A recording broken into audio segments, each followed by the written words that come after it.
Tonight's lecture, I'm delighted to say, is being given by a man who is very local to us here. He started off the company he's going to talk about in the research park here and is now based in Farnham. That was set up about 10 years ago, and it's in the business of making drones. I will therefore say very little more about it, but to introduce Mike Dewhurst, who's going to tell you a lot more about what they do and what he's done. Hello and welcome. Thank you very much, and it's a real honour to be speaking here at the Royal Aeronautical Society and the IET. It's very exciting for me to be here and to tell you about what we've been doing at Evolve, and especially in most recently drones in Ukraine and how they're advancing. So I'll give you a quick introduction first of all about myself quickly, just so you know who is it that's standing in front of you and telling you all these things, and then a little bit about the company, and then I'll get into the main subject. So my background is I'm a serial entrepreneur. I'm afraid I didn't quite make it through or to university. I finished school and then began trying this, that and the other, and before long I did a startup about 20, maybe 30 years ago now in software, and then a few more, and then about maybe 10, 12 years ago engineering sort of, or hands-on mechanical engineering and electronic piqued my interest. The Forever Flask that is mentioned is, look it up later if you're interested. It's a vacuum flask that I came up with that was made entirely out of metal with no plastic parts. And then in 2014, Crimea got invaded by Russia and annexed from Ukraine, and my wife being Ukrainian and my grandfather being Ukrainian, I kind of got a bit of a bee up my bonnet about that whole thing. And I started looking into drones. I bought a couple of drones and donated them to the volunteers. They were fighting for the Ukrainian side, and that kind of got me into the whole electronic and drone design. So that was a little bit about me. This is kind of what the Evolve Dynamics in the very early days looked like, all the way through to where we are now. So in the blue t-shirts, that was on the Slyfield Industrial Estate. That was our first workshop. That was when I was still getting my amps and volts mixed up. And then later on kind of learned more about these things and hired a team. And now there's around 60 of us split between the UK and Ukraine. So what do we do at Evolve, and what drones is obviously quite a broad topic. So this, I think, illustrates quite nicely how it all fits together with the end users on the battlefield and perhaps beyond, and what drones bring to that workflow, to that environment.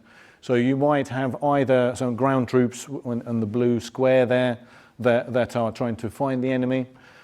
So they might have issues communicating with each other because radios, with certain types of radios, might have line of sight issues, especially for high bandwidth video.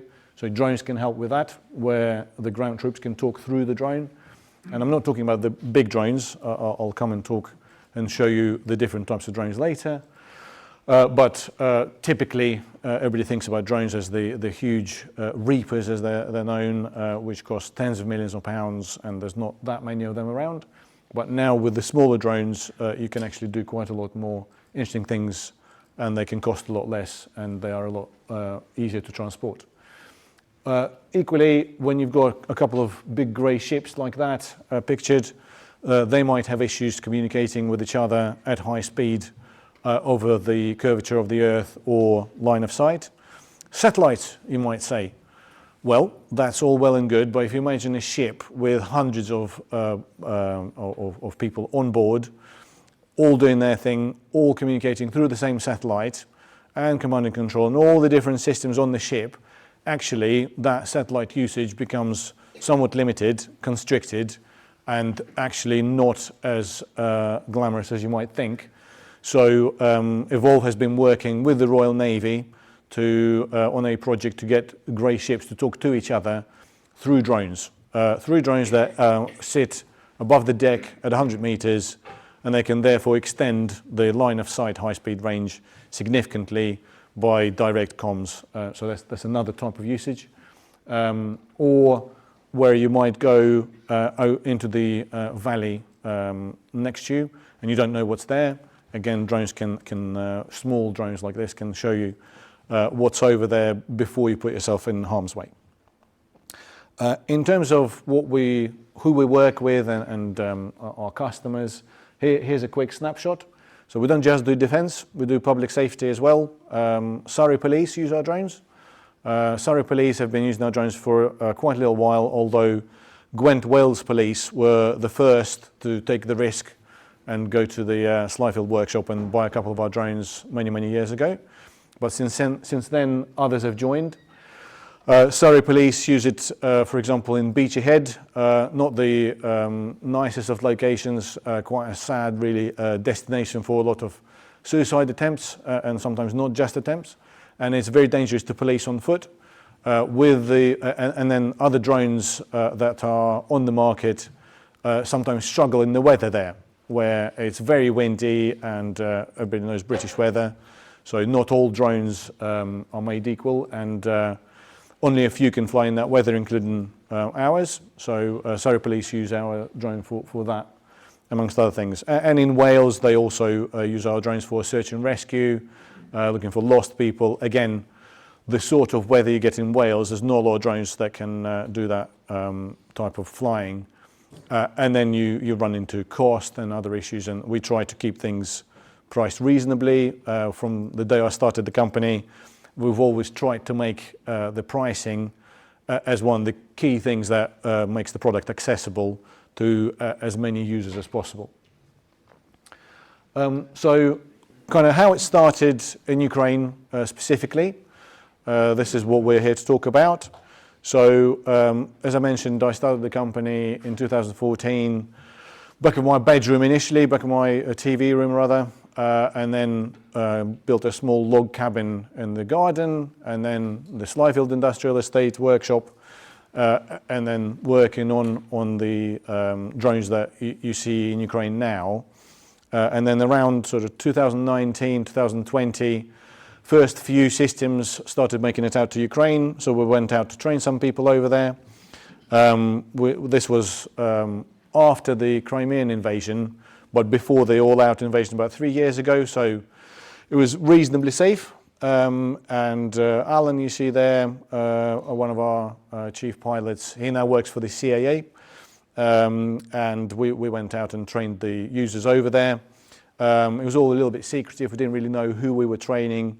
But later on, the drones and the people that you see in these pictures resurfaced shortly after the all-out invasion and promptly crashed one of the first drones that we trained them on a couple of years ago, but then they sat around not doing much. So then we started doing repair and upgrades and all that, and that's what you see in these pictures here. Then, as things got worse, the working conditions and the sort of things that we were having to deal with in Ukraine, and all of our staff had to, we were sending out not just to our staff but to others, and more on that later. Solar panels, power generators, large battery packs. That the eco-flows and whatnot that would hold charge whilst the grid was off. The Russians like to target the power grid in Ukraine so that the civilians suffer the most. And internet was problematic, so we sent out a bunch of Starlink terminals and so on. Then we started shipping more drones out to Ukraine, which was via a contract with the UK MOD. It then culminated in a number of users actually getting trained in the UK. So a load of them got trained up at Lark Hill, and we went to see them and spend time with them. That was really good to get to know the users. And then a little while ago, about a year after that, I went out to Ukraine and saw them in other branches, and we carried on contact and discussions about upgrades and training. So that's kind of how it was going. Then, thanks to a lot of the efforts and the results and all the support that we were doing and the upgrades, we got a little bit of recognition.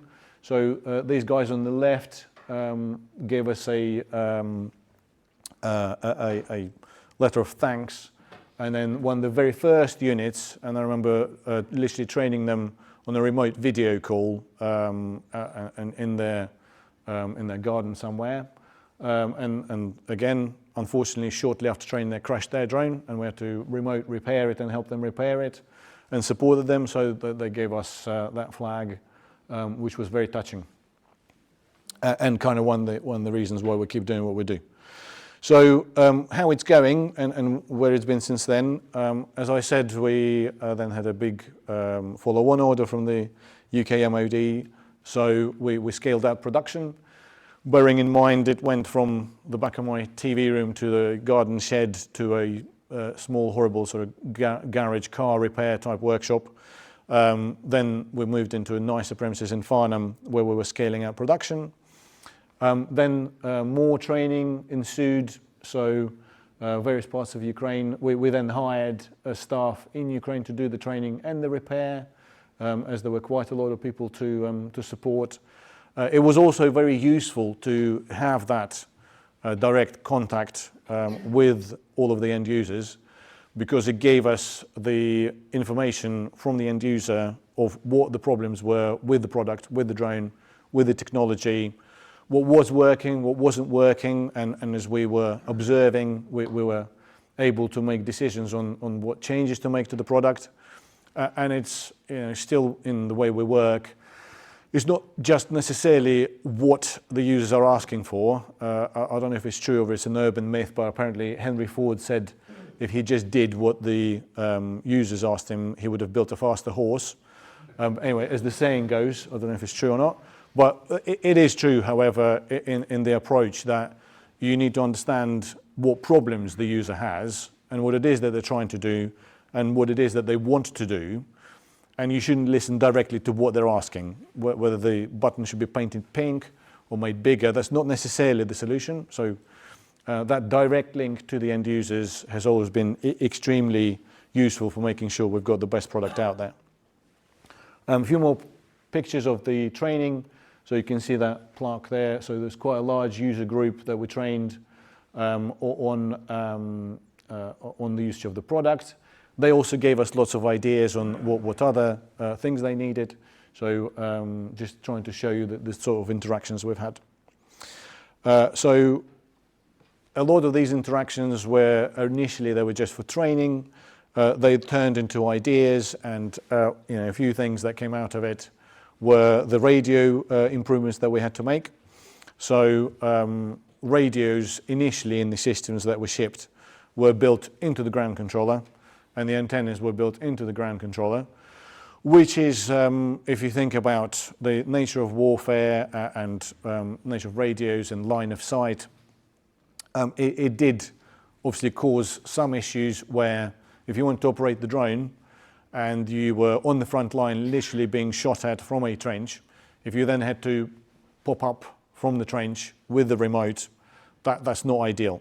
So we quickly split the remote first from the antennas and then from the radio, so they were separated quite significantly, so that also if electronic warfare was used to localize the source of the emissions and either mortar fire or other types of kinetic effect were delivered to the source of emissions, that you were so far from those emissions that it actually didn't matter, and the worst that would be the antenna being destroyed. Just to give you an example of the sort of things that we were dealing with. So I remember being at a meeting with a military unit in Ukraine, in Kiev, where they explained to us that one of their subunits was on the front line in Avdiivka. If any of you were following the Ukrainian war, that was one of the very hot areas of contact. And they said that the unit there really needed the upgrade of the separation of the antennas. We said, great, yeah, just bring it to Kiev and we'll fix it there. And they said, we can't do that because we're using your drone to literally correct mortar fire and we can't take it out of that unit. And they said, can you come to us? And we said, not quite sure where our engineers would be prepared to literally go onto fire. So then we found a way and we said, okay, well, I'll tell you what, we will prepare a repair kit with all the instructions and you can do it yourself. And the interesting and strange thing about the Ukrainian war is that a lot of the people on the front line are not career military people, but they are engineers and software and electronic engineers that were engineers a few months ago or a couple of years ago, that a lot of them volunteered to go and fight on the front line. So they're all very, a lot of them are all very engineering savvy. So we then prepared that box, and from the conversation being had to the box being in the hands of the people that went then to deliver it to Avdiivka, it was 24 hours, just so you understand how the pace of things. And in that 24 hours, we sourced all the components, we came up with a plan of how to do the repair. We sourced all the components, all of the crimping tools, all the cables, everything that was required. We made instructions. On the front line, you don't really have access to the internet, so we had to print those, boxed it all up and delivered it. And what's more, again, just another very sad and strange idiosyncrasy of the Ukrainian war. We were told initially at the meeting that we'd be paid for it, and we said, well, what do you mean we'll be paid for it? Who's going to pay for it? I said, we'll pay for it. And I said, well, when we say you, do you mean your unit, your commanders out of the military budget will pay for it? Or do you mean you will literally club together out of your own pocket to pay for it? And I asked that before I knew, because I knew that unfortunately a lot of the time, people in Ukraine have to club together themselves to buy their own equipment. It sounds ridiculous. Not only are you being asked to put yourself in harm's way, but you're also having to bring your own kit. That's how ridiculous it is sometimes. There's been plenty of international aid, and that's all good, and I hope it keeps coming, although with the recent things in the news, it's been a little bit strange. But having known that, we asked them, they said, no, we'll club together. So we said, well, it's okay, we'll cover it. But that's the sort of type of work that we were doing and we keep doing. So this is the antenna type work that I was talking about, where you've got the antenna on a tripod and then cables going to the remote somewhere else.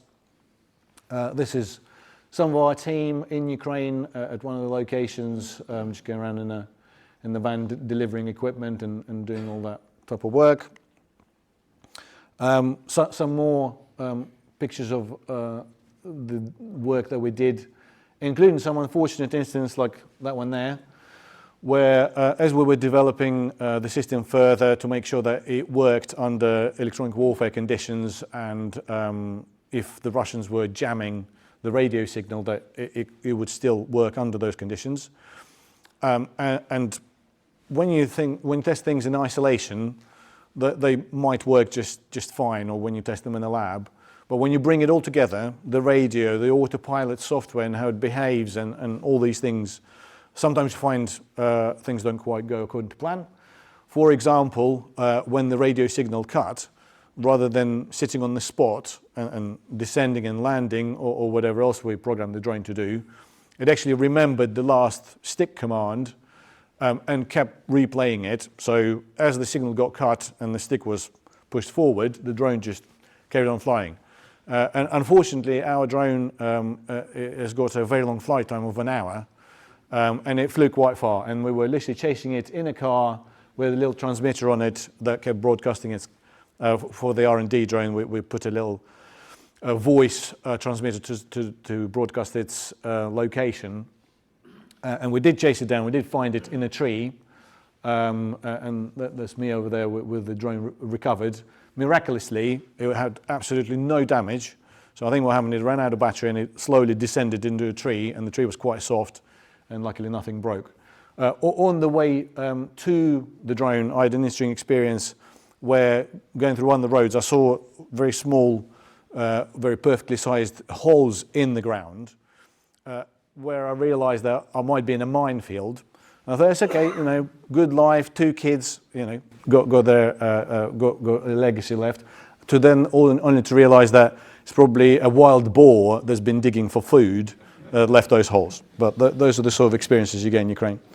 And you know, it's quite an extreme condition where you go from a very hot summer of nearly 30, sometimes 40 degrees, to a very cold winter. So we've had those challenges to overcome and make sure that our drone keeps working in those conditions as well.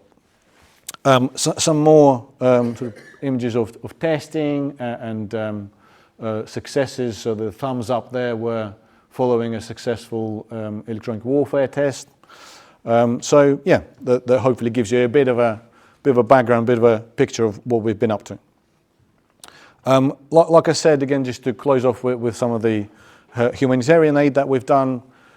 So we shipped some generators and heaters and all sorts of things like that to hospitals as well, and to some military personnel. Yeah, just really trying to help directly with equipment that potentially is a little bit difficult to source in country, and trying to do our bit. So to get back to the topic at hand, and drones in Ukraine. So first of all, a very simple question: what are drones? And when I ask you that, probably a lot of you think of these types of drones.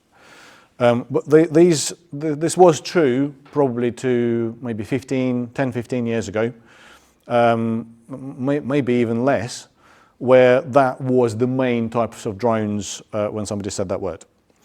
However, we're now in a new age of small drones that can be hand-launched by one person. From fixed-wing drones like this, which is literally just like an airplane. They might have different launches. Like that specific drone actually has a bungee cord launch that you can see there, where you give it a quick lift and then the rest the bungee cord does. You've got catapult launched ones, or you've got pure hand launched depending on the size. You've got this VTOL fixed wing, all electric types, where it's got 3 motors. It goes up on those from a spot and then converts to horizontal flight and carries on from there. Got these slightly bigger ones, also fixed wing VTOL. This is a hybrid drone. So you've got the electric motors that you can see quite clearly there, and we can't see behind the person is an internal combustion engine, which kicks in once the system is at a safe altitude and then converts to horizontal flight. And the electric motors only give it a few minutes flight vertically. The main thing that's kicked all this off, really, the whole revolution of drones, is the electric motors and the multi-rotor aircraft design. So currently there's loads of types and subtypes, and could probably do 5 of these lectures and not cover all of them. But the main 3 types, I would say, in Ukraine, and don't worry about the size too much, this is just really to show the 3 types, are the recon drones. They just go out, they fly out either as a fixed wing or as a multi-rotor, and they look for things. They might look with daylight cameras, they might look with thermal cameras, or with RF scanners, but they basically are searching drones. You've then got bombers, which are a little bit different to your classic bomber that you are all probably familiar with, where the drop is straight down. So the bomber shown there is a drone that will literally hover above its target, and it's a straight drop. As a recent, the rest of the world is catching on with these technologies that are being experimented with in Ukraine. And at a recent NATO exercise in Norway, the Norwegian army was doing similar tests with tennis balls, dropping tennis balls from drones onto tanks below them to see how well that works as an approach, sort of a low tech. And then the last but not least is the kamikaze drone, where in Ukraine they've taken FPV racing drones that were fairly common before the war started. And due to a lack of munitions and due to a high cost of them, for example, a Javelin missile that will take out a tank from around 2 kilometers can cost up to £80,000 per missile. That's quite a lot of money. It's a very sophisticated missile. It's very successful, but obviously it's got limited supply. And the Russians really poured in the tanks and armored vehicles into Ukraine, so that it was just really not a workable ratio.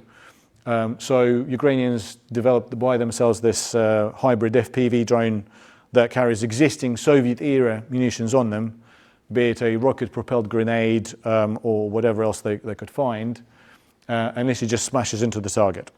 Now, there's been further developments to this that I'll come on to later, but just before we jump into straight at the deep end where things are going, without you understanding really where they are now, I think it'll be a bit too deep a jump. So this is a typical intelligence gathering drone, ISTAR. ISTAR stands for Intelligence, Surveillance, Target Acquisition and Reconnaissance. This is a small Chinese DJI drone, costs a few £1,000s, hand-launched, flies for about 40 minutes, probably go out to 10 kilometers, very advanced technology. DJI is a semi-state-owned Chinese company which is very well funded. In fact, the drones that I mentioned that I bought, that I gifted to the volunteers when I was starting the company in 2014, they were DJI drones. They were shipped without cameras at the time, so I just bought a couple of GoPros at a Kiev radio bazaar and fit them onto the hobby purely flying drones at the time, but now that's what these things look like. Here's one of our drones. It's called the Sky Mantis. I talked about some of its features earlier, so I won't go on about it too much. Here's another similar sort of system. Again, DJI drone, highly sophisticated. You can see it's literally bristling with cameras. It's got cameras for its own autonomous navigation, so if it loses GPS, it can fly by itself. It won't fly into a building. It will pick up the fact that there's a building in front of it. It'll stop automatically. Very sophisticated piece of equipment. Here's a similar sort of size drones. These are all very similar sizes, about the size of a small dog, just to kind of size it quickly and easily. This is one from Lockheed Martin. It's called Indigo. But again, if it's interesting price-wise, because I think engineering to a budget is quite an interesting challenge. Anybody can make a Rolls-Royce drone out of the most sophisticated components that will do everything wonderfully, but it'll be so expensive nobody will be able to afford it. So the Lockheed Martin drone you see there is very good, about 50 minutes flight time. It will survive electronic interference, etc., etc. But it costs approximately £150,000, whereas our drone costs about £50,000. So it's still quite a lot of money, and still quite a lot of money compared to Chinese drones, but with high quality of life and what engineers and mechanics get paid in this country, I think it's quite a good price. Here's another one, last one I promise, that is made by a company called Teledyne. So Teledyne is quite an interesting company. If there are any Star Wars fans in here, and you've seen the whole sort of saga, the later films where they go underwater and there is a underwater monster chasing the submarine, and then a bigger monster eats that, and another bigger monster eats that. Very similar story with Teledyne, where the company that made that drone called Aerion is a Canadian company. They got bought for $200 million about 8 years ago by FLIR, and then FLIR got bought by Teledyne for $8 billion. So quite an interesting saga of its own there. But all these drones I've just shown you, these are highly sophisticated drones that went through a very long development process, from early rough prototyping to full design for manufacture, and it's taken years, if not longer, to get to where you see them. When Ukraine was invaded with the all-out invasion in 22, the Ukrainians didn't have time to do any of that, so they had to do a lot of DIY. A lot of the engineering was done literally on the front line, so the drones looked a little bit different. So here's a typical kamikaze drone, where it's all kind of sticky back plastic and cable ties and whatnot, but it worked. And it worked, and it saved lives, so it came to be. Here's another drone, a little bit further sort of advanced. Various features kind of keep being added to these drones. The things that you see with springs there, those are actuators.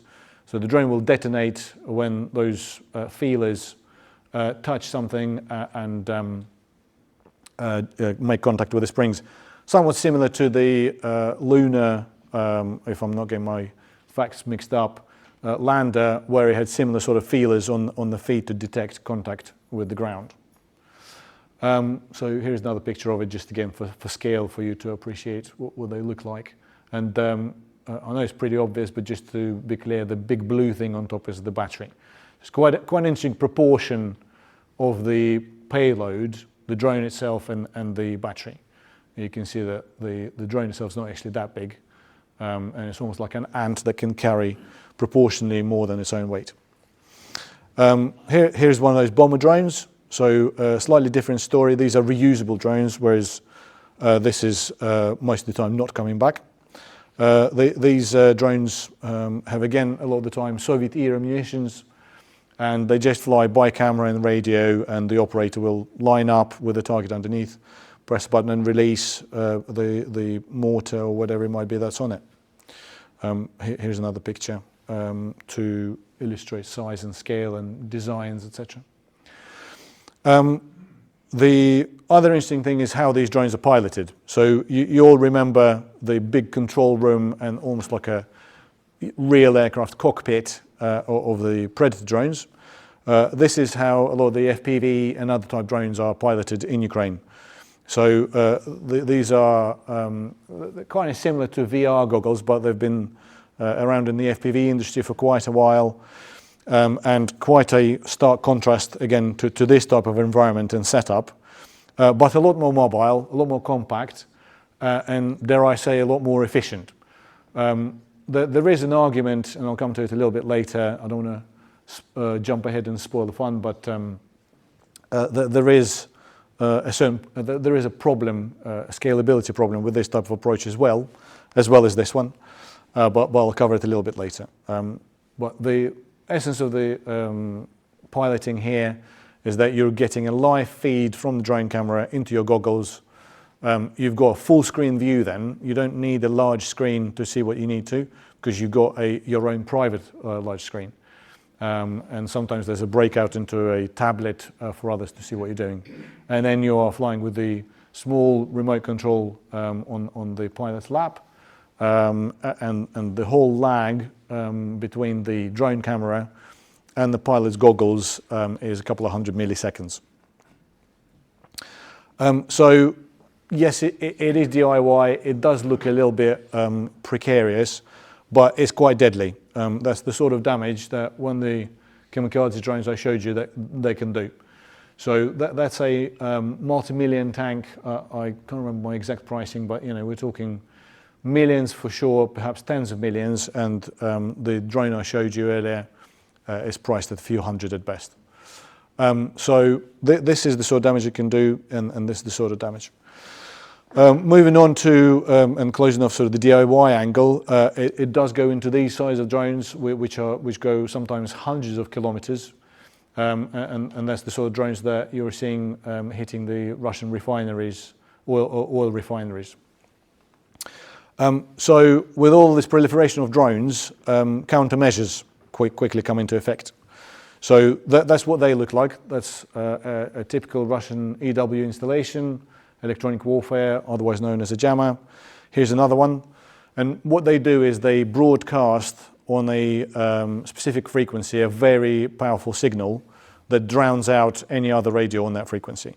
And a lot of them will do a scan of the frequencies that are in the area, and then target specifically the frequencies that are operating. So there's countermeasures to that as well. I'll talk about those in a minute. So now that you've seen all of that, where do we go from here? So one of the main things is autonomy. So autonomy is again quite a broad term and quite easily misconcepted. So it's not this. or this. Perhaps one day it will be, who knows, but not at least on what we're working on at the moment. It's something a little bit more like this. If any of you have seen the second Blade Runner film, there's a scene in there where the actor here arrives in the flying car, and then he just says to the drone, just take pictures around here. And that's literally all he uses. He doesn't have any joysticks, he doesn't have any remotes, doesn't have any tablets there's to tap commands on. It's voice and gesture control, and that's it. Or it might be something like this, where you've got drones collaborating and helping each other, and ultimately the warfighter, and perhaps not making the decisions, but just making the control of it a lot easier. What autonomy can we talk about, and what is being done currently in the drone space? So effectively, it's about making the drone an extended member of the team, rather than taking out a team to control the drone. So it's helping carry equipment, for example, like this, or going into hazardous areas, or transporting munitions or whatever it might be, as opposed to overloading the operator and making the control so large that actually, where a small mobile team could go and do their thing, now they're not mobile anymore because they've got this enormous control station. So why do we need, again, from another angle, why do we need autonomy? Because the modern battlefield is extremely complex. So this is a diagram from a large defense manufacturer trying to picture what all the different assets on the battlefield look like. Or here's another one from 2018. Can you imagine how much more complex things are now? And then with all of that complexity, how on earth can humans, without any autonomy and any augmentation, control all of that? So here's an illustration of that, which, by the way, I generated by giving AI a prompt to generate that picture. But that's the concept. It's autonomy, AI, and machines helping humans rather than taking over. So it's great in theory, but actually, how do we take it into reality, into production from here? I was speaking earlier at the beginning to Colin about things that inspire me and the key problems with technology and usage. And one book I read recently called Loon Shots, I really recommend it, by the way. It's all about taking technology into the real world and the challenges associated with it. For example, the radar was invented or discovered, I should say, in the late 19th century, in the break of the century, 1800s. But it didn't become a product until 1940 something, when they actually made it into the Allied British aircraft, which then used it to detect German submarines that were taking out supply ships into Britain, which is, by the way, why rations existed, because of that problem. And that's how long it took for a technology to become actually something that was used by on a daily life basis. So one of the problems is deploying the drone. So if every time you need to fly the drone, you need to do this, that's not great, because it means, again, you have to stop what you're doing and you have to help the machine run itself, which is not great. I'm sure you, some of you, or maybe read books about having to crank start a car. Now you just push a button. Well, sometimes they don't have to do that anymore. So again, loading a drone onto a catapult, very time consuming, very slow, not very efficient. So there are better ways of doing it. So one of the things that is starting to emerge is what's known as a drone in a box. It's an autonomous deployment device where the drone lives and it gets powered from it and is connected to whatever it needs to be connected to. And the drone can be deployed from that box from wherever in the world. So this box could be, for example, on top of the Guildford Fire Brigade building. And anytime there is a fire reported, which might not actually be true, rather than having to jump in the vehicle and drive there, a drone could come out and inspect the building automatically. Navigation is another challenge, especially on the front line. So we're all familiar with GNSS or GPS.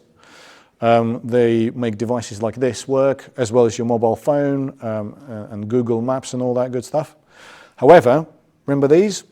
Well, they make a very big problem for GPS and for GPS denied navigation. So these sort of things fix it, but they're quite large, gyros and whatnot, and very expensive, and no problem for maybe submarines and tanks, but not so good for small drones. Luckily, new, smaller optical and other gyros are coming to market from companies like SBG and Advanced Navigation, and they're making navigation possible without GPS. There's also computer vision that assists with this, where stereo cameras or LiDARs or other types of technology like that can help a drone, be it ground-based or aerial, understand its environment better and orient from it.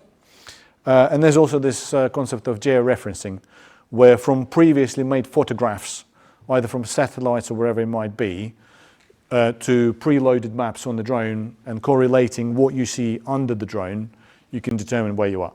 And that's, by the way, very old technology in concept. That's how Tomahawk missiles used to operate, where from previous satellite technology, satellite imagery, maps would be produced that would be loaded onto the Tomahawks that would then guide them with those without GPS. Communication is another issue. Radios, etc., as I mentioned, have problems when they're being jammed. So radios had to evolve and are evolving, and there's some very interesting technology coming to market and is already here now, with things like beamforming, where you've got complex antenna arrays where they can actually steer the beam in a particular direction without having to move the antenna physically or mechanically. Another very simple way of doing this, and again this was pioneered in Ukraine and in Russia, is a fiber optic method of transmitting information. Some short-range missiles operate on a wire where they are controlled by a wire that's trailing behind the missile as it's flying. Well, this has now been done on the FPV drone, where there is a reel of optical cable being dragged behind and unreeled, sometimes up to 10 kilometers, and all of the communication is done through that optical fiber. High power antennas is another way of solving that problem. So antennas which are producing a very high power beam that's very directional to then punch through that interference, and sometimes even avoid detection, because if your electronic warfare complex is somewhere over here and I'm transmitting over there, it's not going to know I'm transmitting in that direction because I have a very focused beam. And then last but not least is a concept known as frequency hopping or frequency shifting, where you don't transmit on one frequency, but you jump around. Or you transmit on one frequency, and then when it gets jammed, you automatically shift to another. So that's just some of the types of things, that some of the advances in technology that are happening in Ukraine right now to drones. The other aspect, and I already mentioned it briefly, is tasking. How do you tell the drone what to do? So I'll give you a few clues. So here's another one. I think you guessed it, it's basically voice commands. So this is being used right now. There's a number of systems on the market right now, and SOCOM, Special Operations Command, experimented with this in the US. I was at a testing event in Florida about a year ago, where this technology was being tested.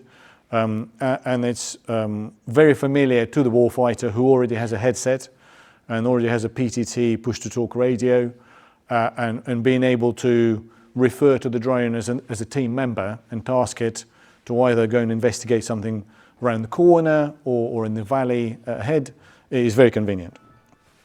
The other thing as well that's really important is that, again, a warfighter doesn't really want to be looking at the screen all the time. They want to be looking ahead and around them. Excuse me.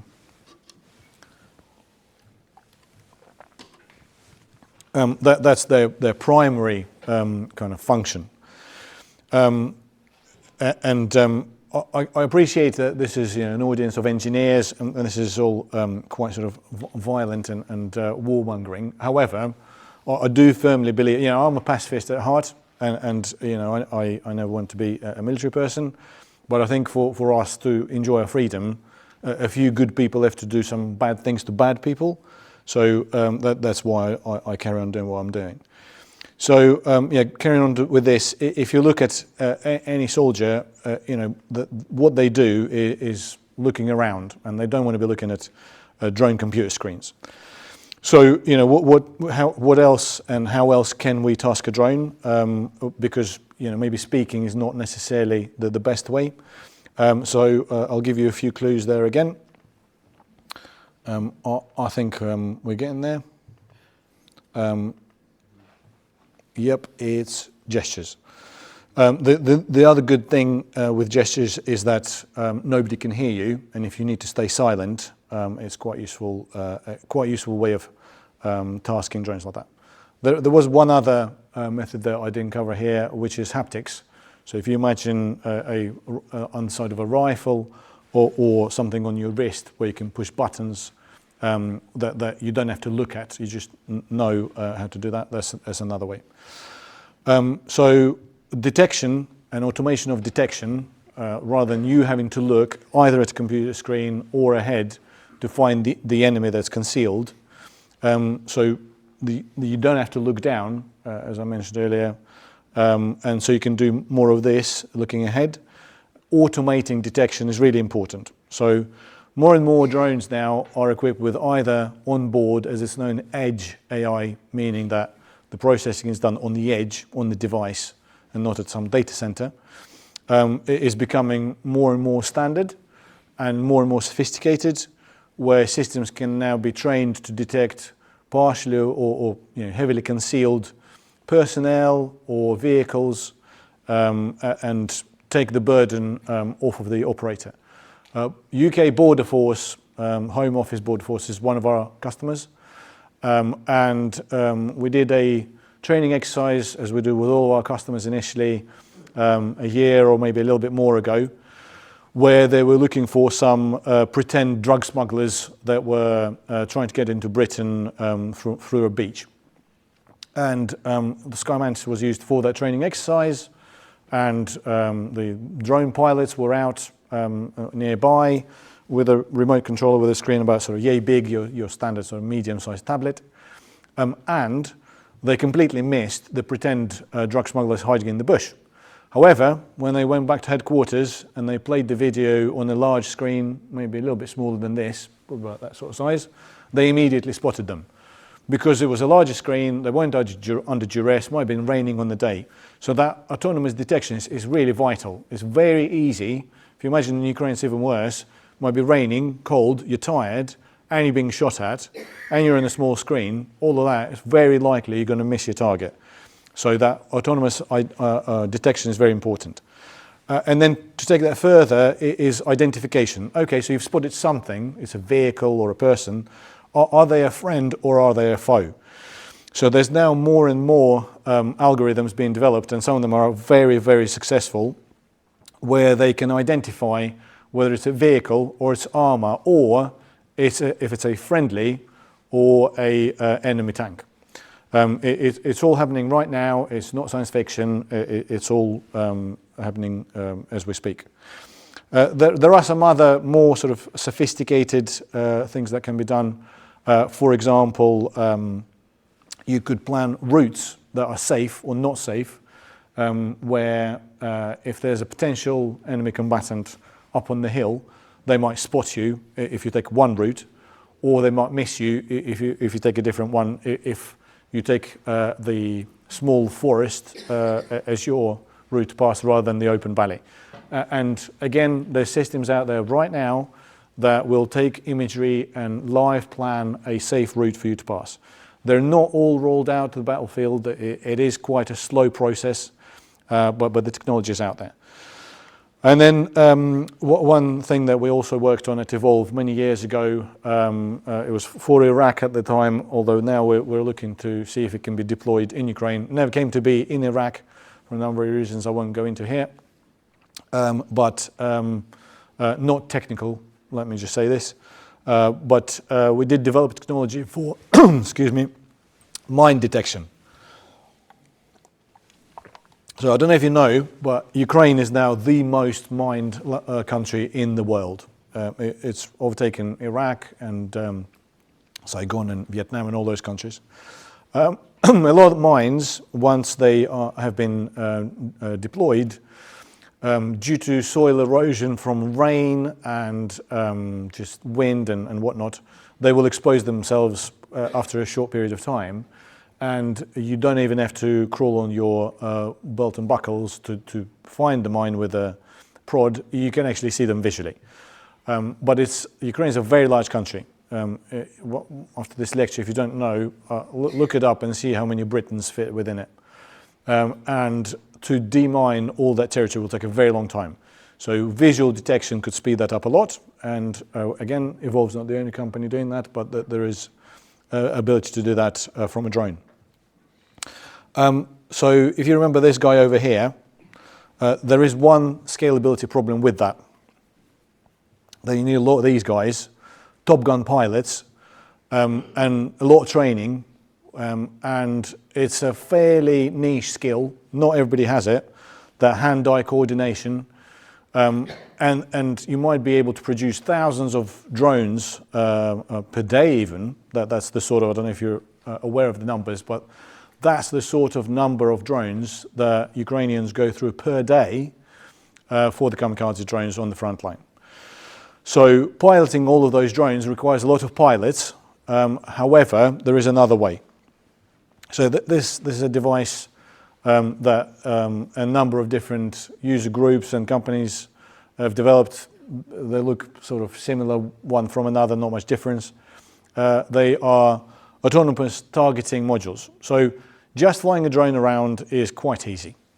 But when it comes to crunch time and you have to get a drone to land on a tank or whatever armored vehicle that might be going at speed, a drone that's going at 100 kilometers an hour, it's a pretty slow to acquire skill to be able to hit target every time. And sometimes you might waste 10 drones to hit target once. So these types of modules, they will automate that. And when you see a target and say, this is what I want to ultimately hit, at the flip of a switch, the system will actually do that automatically and descend on the target.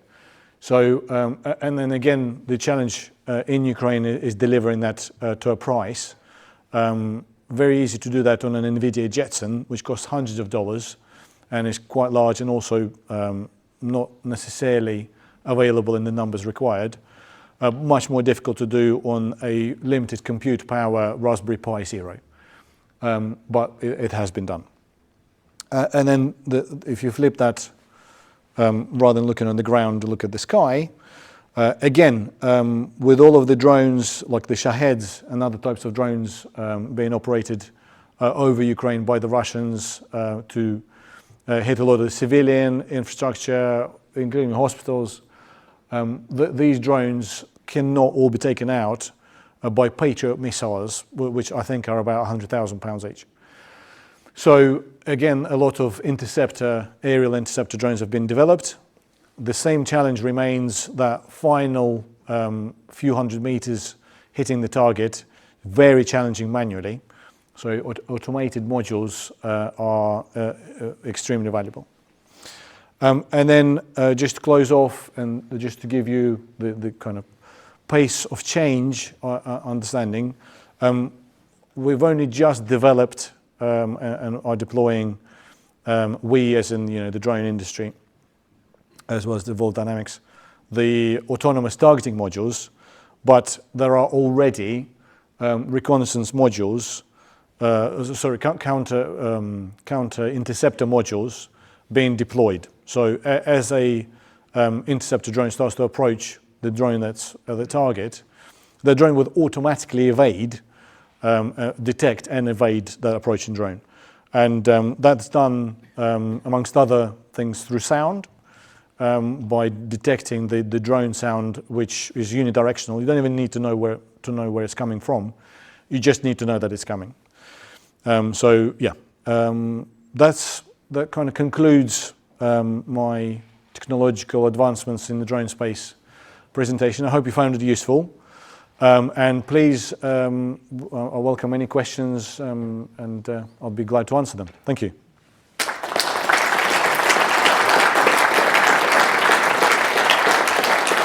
Thank you. You mentioned the request to separate the antenna, which you turned around in 24 hours. Can you give any other examples of changes that were requested and how quickly you turned those around?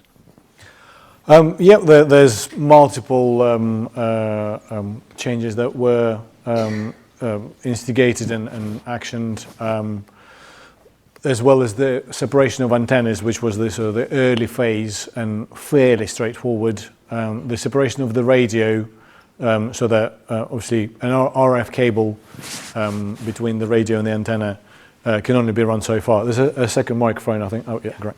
Can only be run so far, and then the cable has to be quite thick, which has practical implications.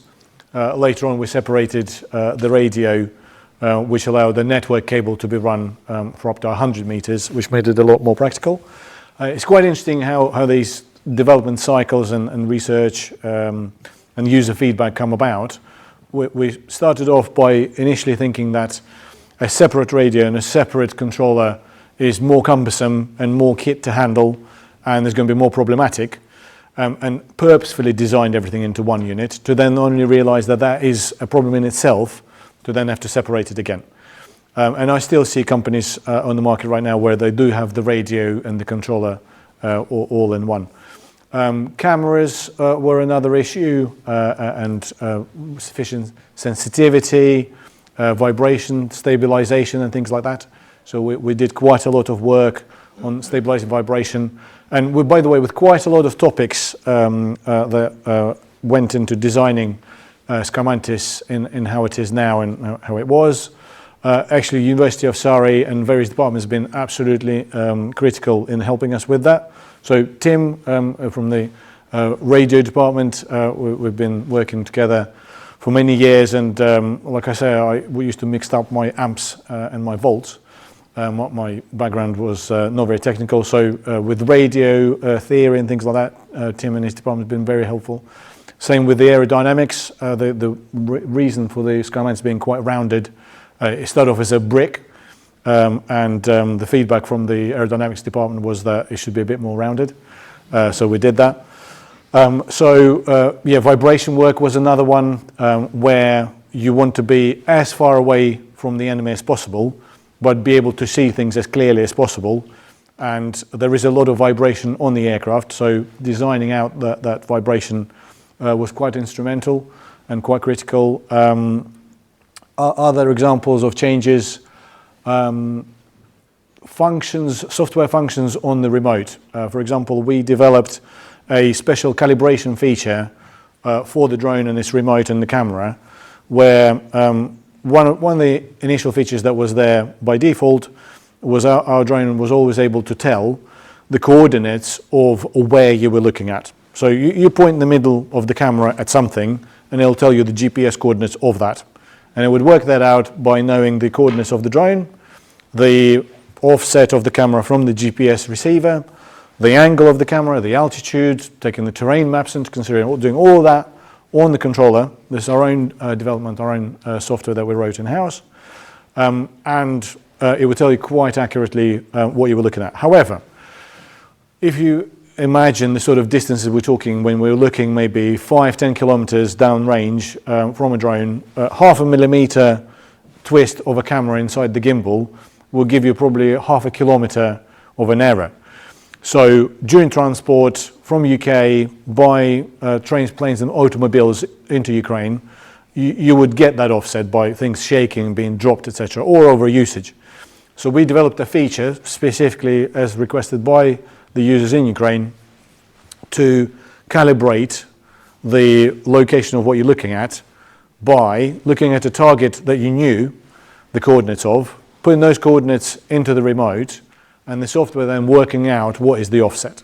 So we talked about lots of different ways of developing that feature, and we always try to make it as idiot-proof and as simple as possible. And we thought the easiest way would be, you know what the coordinates of that thing over there is, put that in, look at it, job done. Hopefully enough examples for you. Yeah, what sort of timescales were you? So for the software feature, probably around a month. Okay, thank you. Right. Welcome. Yep, gentleman over here in the Can front. I carry on? Right. It's really a follow-on question from your antennas being separated by, as you said, up to 100 meters. But looking at the picture that you had originally of the antennas, there were some other features which slightly puzzled me.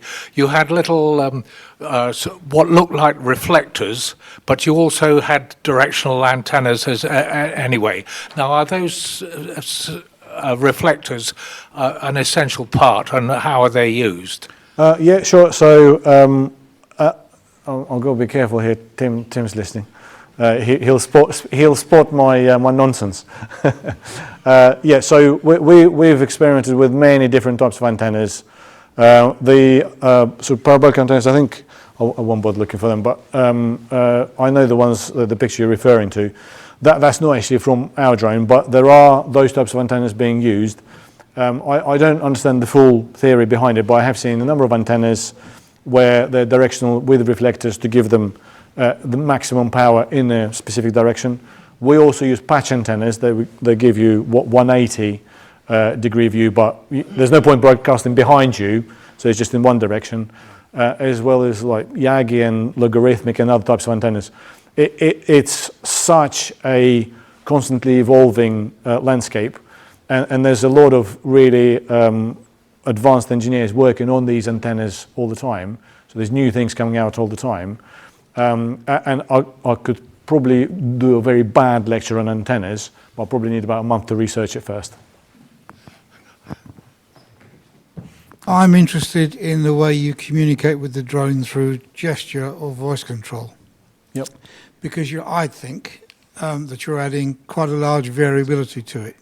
Is the gesture accurate? Was the word pronounced properly? And all that other probability that there could be an error. How do you remove the probability of error? Yeah, so gestures I think is the most complex one, because you're absolutely right. You know, first of all, where do you put the sensor to detect the gesture? Is it on the operator, on his body? Is it somewhere else? It's quite, I would say, an early stage for gesture control.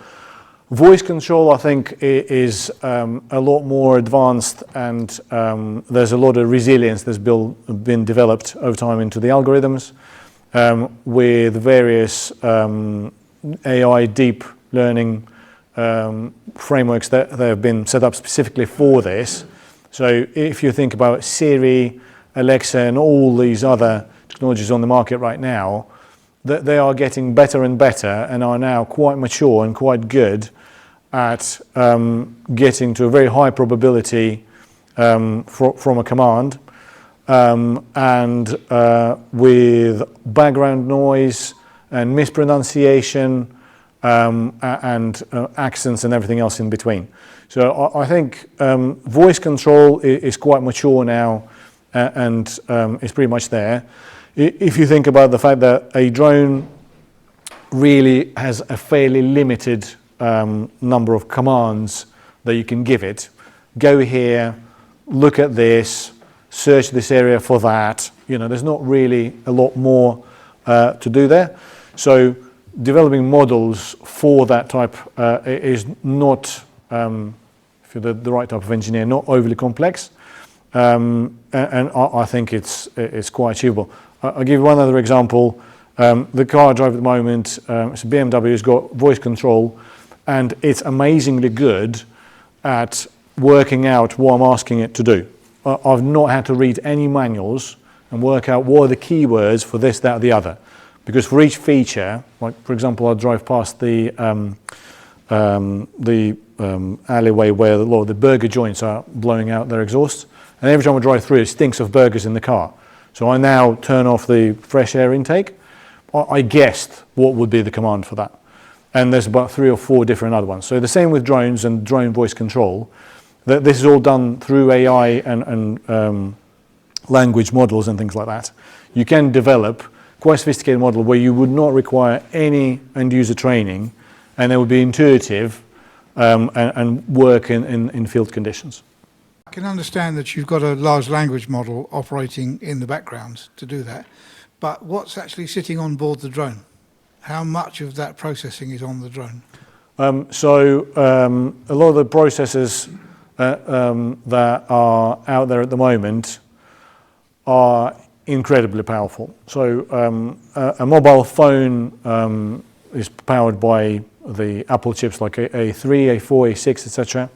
You've got Qualcomm, Intel, and many others that produce processors that can run large language models on the edge without any problems. The storage, memory storage, and the processing capacity is absolutely astounding.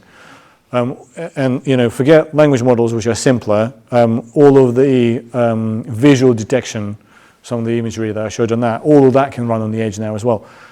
Plus, there's a lot of built-in now. A lot of the processors now ship with hardware AI accelerators. There's an Israeli company called Halo, which produced a chip that has specifically been developed for AI acceleration. So the hardware is there, the software is there. I also know a number of companies who have developed object detection algorithms that run on a Raspberry Pi. So the hardware is definitely there, the software is there, it's very achievable. Got a couple of questions come from the online audience.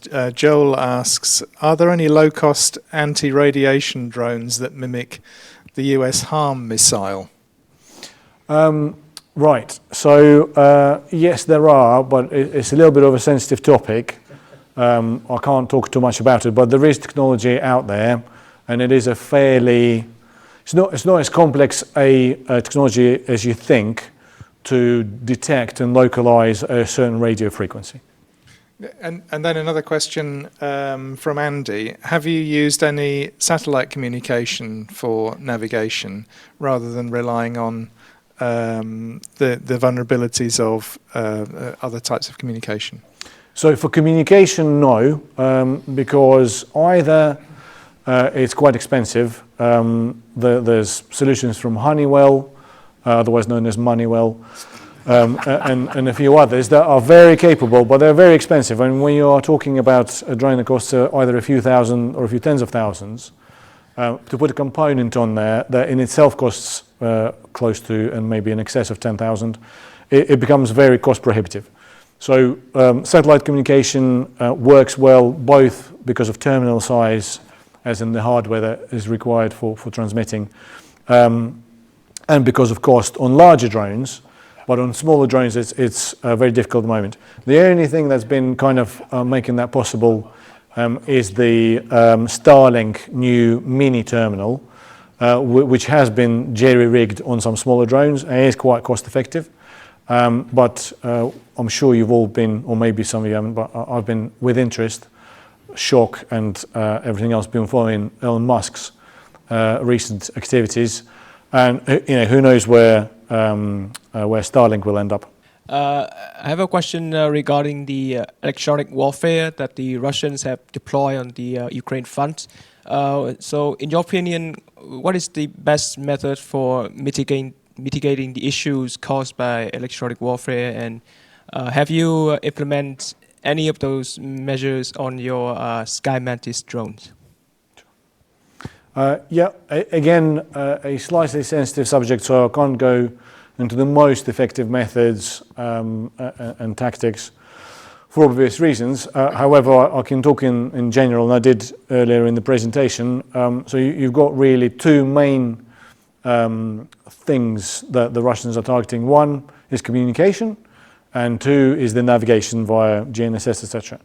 So that is mitigated by either visual navigation or inertial navigation for the GNSS. Another thing that I didn't really include in the presentation was usage of multiple GNSS antennas. So it's quite common, it's in the public domain, but rather than using a single GPS antenna, you have an array of maybe 4 or 6 or 8, and you can then operate reasonably successfully up to a point, as well as operating through spoofing, where sometimes rather than jamming, Russians will put out a false signal and the drone will think that it's actually 2 kilometers above the ground rather than 100 meters, or it's near Moscow rather than near Kiev. And then the drone will try to correct itself either by hurtling into the ground or flying off in the wrong direction. So the multiple array antennas help with that. And then with communication, there's not really much more, maybe a couple of things, in addition to what I said earlier, where you're using directional antennas, more powerful antennas, phased array antennas for beam steering, and frequency hopping. Those are really the main ones at disposal. The other sort of finer, most effective ones can't really talk about. Can you say a few words about the selection and training of operators? And possibly are they becoming redundant? They're definitely not becoming redundant, and I can't see them becoming redundant for a long while, just having been in the defense technology industry for a while and having seen how long things take to go from A to B, including how radar took several years to become a fully mature sort of product during the Second World War. I think the level of sophistication and the skill required from the operator will go down. So rather than having to be maverick, wherever that picture is, from that level of absolute Top Gun skill, that they will keep going down, and users will, with less and less skill, will be able to operate drones. I don't see for a little while yet absolutely no user being required for the drone to be operated. Full autonomy is also quite a risky tactic because you could end up with a completely denied area where autonomous drones are operating and taking out anything that enters that area. So yeah, I think it's not going to become redundant for quite a while. In terms of operator selection, I think I know that a lot of gamers and ex-gamers ended up being very good drone pilots just because of that hand-eye coordination. A lot of the training, a lot of the selection is actually done on the computer before they're unleashed onto an actual piece of hardware. There's really good simulators both for FPV and all sorts of drones where you can build up many hours and skills without touching a real drone and using a real remote control. We've got, for example, for Sky Mantis, we've got a full simulator that we supply where you can run a virtual Sky Mantis on a computer and still use the remote, and it'll show you virtual camera feed from the computer onto your GCS, so you've got the real experience. So that selection and training through a virtual environment, that's quite scalable and cost effective. So it seems like there's a lot of branches that drones can be developed into. So in terms of future perspectives, where would the evolved dynamics be focused on? Would it be like a mass production of drones? Will it be mission sophisticated drones? Will it be development of drones that countermeasures? What would it be for evolved dynamics? Great question. Thank you for that. It's really looking at what is in the most sort of scalable demand. and what is going to make the most impact and make the world a better place, a safer place. One of our company values is making the world a better, safer place, and that's why we operate in the public safety and in the defense domain. We've significantly ramped up our efforts in the defense domain because of the Ukrainian war, because I could see that we could make a difference there. So that's really where we going to spend the most effort, because needs must. Once the war is won by the Ukrainian side and the territories are taken back and we go back to peaceful time, we might look at other things like urban mobility, who knows, but that's probably in likelihood years away, just because of how things ramp down and how long they take, etc. Hopefully the war will be won in the next few months. But the sort of technologies we try to focus on are the ones that make the most impact and the ones that will make a difference as quickly as possible. We're a reasonably large company now, not by comparisons to Honeywell's and whatnot, but there's around 60 staff in the company. There's a lot of process, from prototyping to fabricating to launching it to scale production. Is a lot of effort, it's a lot of time, a lot of cost. So we cannot do what some of the Ukrainian units do on the front line and doing the DIY experimentation. We just cannot afford it. It's the scalable stuff that makes the most difference. Okay, I think we'll do a last question, I guess. Yeah, we can do that. Yeah.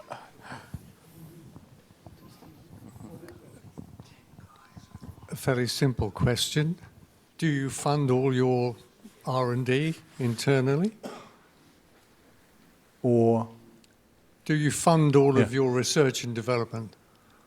I think I understand the question. I'll try to answer it. So we have won some grants from the likes of DASA and DSTL that help with some of the R&D funding, but that's only been fairly recently, like in the last year and a bit or so.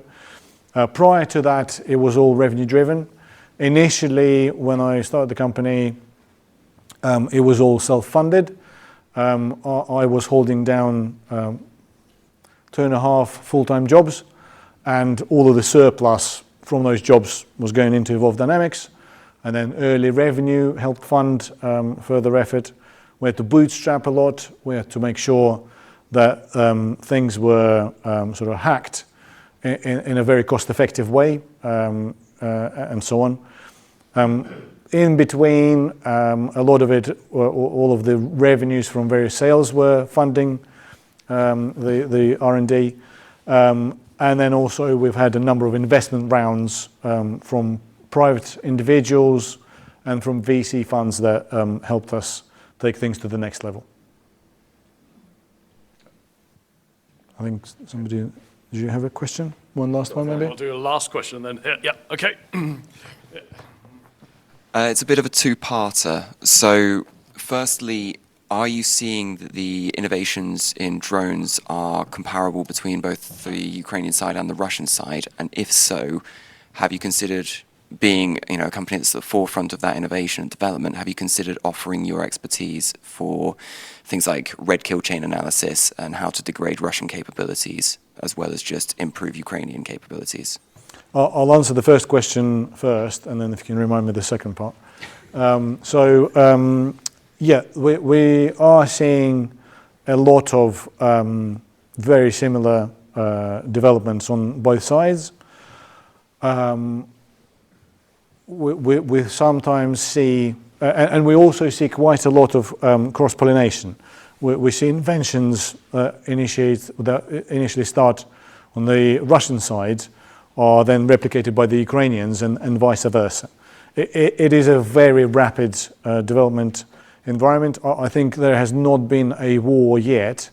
This is the first war where R&D is moving so quickly. It's just completely unprecedented. So there is a lot of both sides and borrowing from each other. And then your second question, analyzing the